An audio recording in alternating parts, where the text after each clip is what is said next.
Hello, my name is Kathleen, and on this episode of The Heart's Native Tongue, I'm going to talk about my identity as a cisgendered woman and the way I feel that influences the language that I use is having to be very deliberate in my choices, and in a way I make an effort to align myself with my identity as a woman without letting it separate me from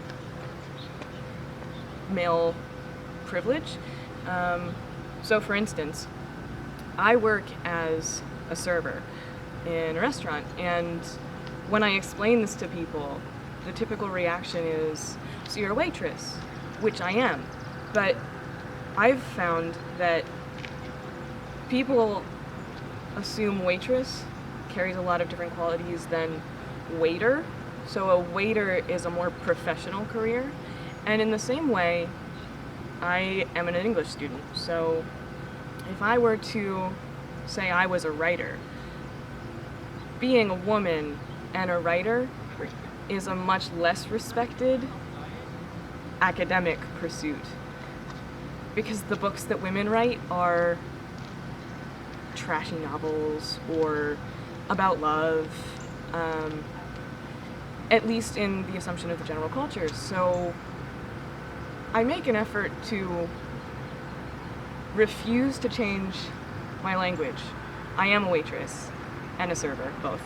I am a writer, but also by using that language to prove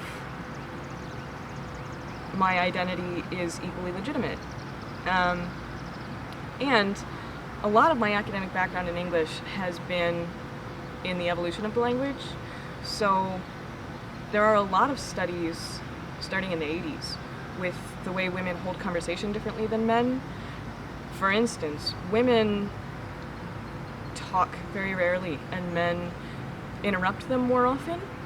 And because of this dynamic, women tend to use a lot more hesitation words and words that request approval for a conversational topic. So they'll say, you know, what's really interesting is I found out the other day, and try and engage men, or say, you know, or wow, that's fascinating.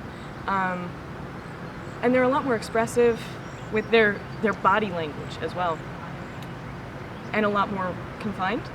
So I find that I try to both use those techniques because that's the culture I grew up in and that's what I'm a part of, but be aware of how I use them and other people using them, and refuse to accept being interrupted as my lot in life. So overall, I believe that being a woman influences the way I use language and hold conversations, and also the words and vocabulary that I use.